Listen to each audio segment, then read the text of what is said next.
to say to my son to get him to do the homework beforehand? What would you say? What are the common ways of motivating someone in that predicament? These are the rules and there's no discussion. These are rules and there's no discussion. Tough. What happens?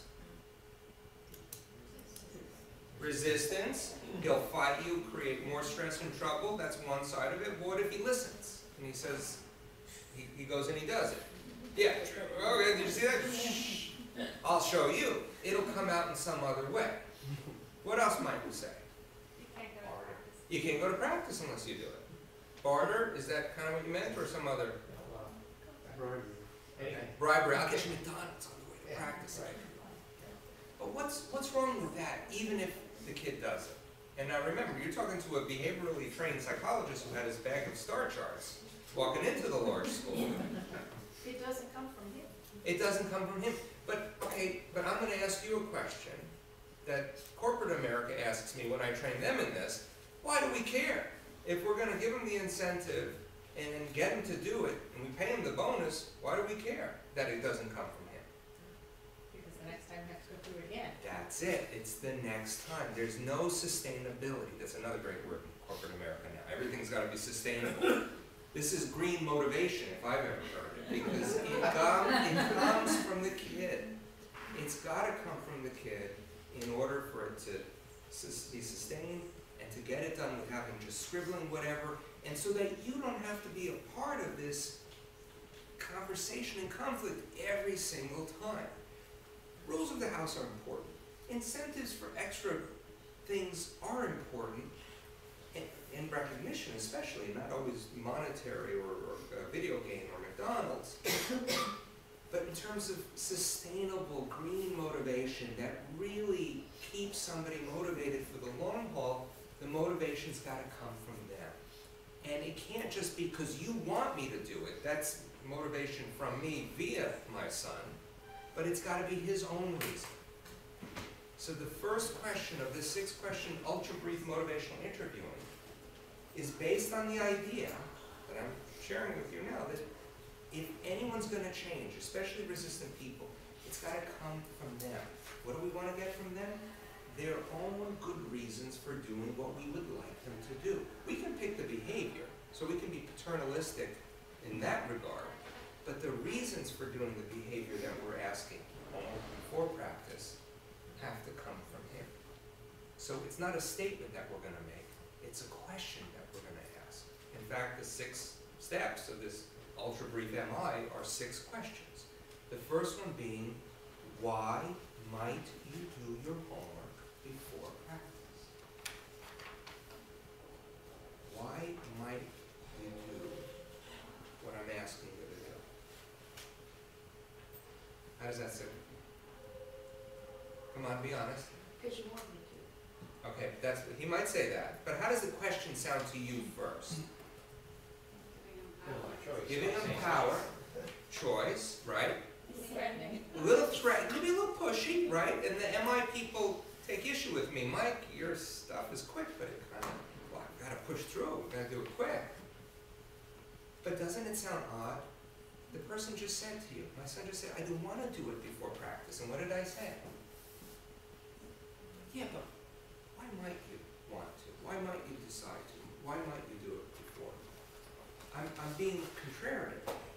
And it's a silly question, because when you hear the why might, where does it usually go? Why don't you do it? don't you do it? Exactly. So there's a lot going on in this rather simple, hokey sounding, odd, different sounding question. Why addresses motives. I'm going to talk in a little bit about why we have a phobia of the word why, based on our HMP courses, interviewing courses, intro to psychotherapy. But we want to ask why here. But we don't want to ask why don't you do it? Because he'll tell me. Why might you decide to do it? And he'll look at it and say, that's a weird question. Or enough of your work at home, Dad. Stop asking me your question. Don't put it in your book. But a lot is happening here. We're getting at motives or reasons why. We're saying might because I'm not going to say you have to. If I'm curious about someone's own reasons, I'm not going to combine that with, and by the way, you have to. Then what's the point about asking? Your reasons. Why might you do this? And I'm going to handle it when he looks at me as if I have two heads, and he says, what kind of question is that? I just told you I don't want to. I know, but is there any reason that you could get something out of doing it ahead of time? In business, they call it the WIFM approach. What's in it for me? Usually, the manager makes a mistake in telling the employee what he thinks is in it for him. But the difference here is saying, but what could it be? How could it be beneficial to you if you did it ahead of time? Now, if I ask my son this question and I get him to answer, it only works if you get him to answer. He might say, because you want me to. I'm not going to throw away any motives, but that's external. That has to do with me. I say, okay, well, I'm glad that you heard what I said, but how about you? What would be in it for you to do it before practice? What might he say? Now remember, I'm being persistent. It is patient-centered, but it's persistent. So I don't have to do it later.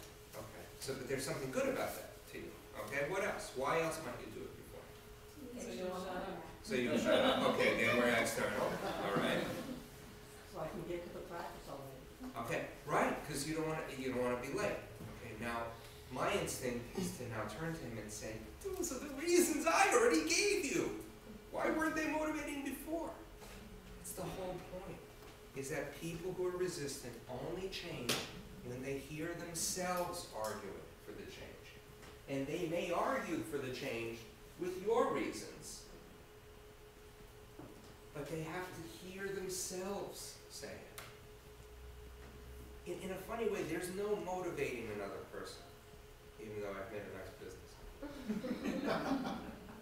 You ask questions to get someone to motivate themselves. You're really a necessary part of it, but that's why it's a series of questions with you reiterating only the good stuff, only the stuff that the patient says, oh, because it'll be good for me in this way, it'll be good for me in that way. And you want them to be talking about their reasons, not the parents' reasons. You want them to talk about their reasons, not argue with you about them. And we want them to talk about why. Not like, oh, well, I could do it in 15 minutes, and you know we can't. I'm not talking about how you're going to do your homework. I want to talk about why you would do it ahead of time. And it's not about why they need to, should, or have to. That's all out the window when you're dealing with resistant people, because what happens to resistant people when you say you have to do this? I'm the authority. They resist more, right? And they go farther and farther away from coming up with their own reasons. So instead of telling people what they need to do and why, and telling them that they have to, or talking about dire consequences if they don't, or positive consequences if they do, ask them why they might want to do it, what's in it for them, and be persistent. Because you know, everything that you said, my son said, but he still wasn't going to do the homework. So I persisted and I said, but forget about me. Imagine I never asked you about this. Imagine it was completely up to you when you could do it. So in a way I'm giving them autonomy, and in a way I'm not, because I'm saying imagine. But I said, take me getting off your back and nagging you all out of the picture. Why might you on your own decide to get to the homework beforehand? So we want to insist on autonomy in such a clear way that they really quickly get to their own compelling reasons. And you know what he said? When I said, well, what would be your real reason for doing it? He said, because my buddy John was out sick today. It was my job to give him the homework. And he owes me some cheat codes on this video game that will get me to the next level. If I do the homework now and call him, I'll get those cheat codes. Maybe if I do it quick, I'll play a video game before that.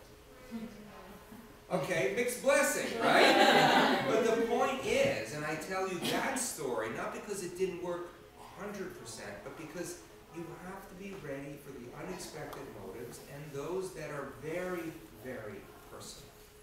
And that's what got him to do it. And in fact, he didn't just scribble down whatever. He did a conscientious job, and he got what he wanted.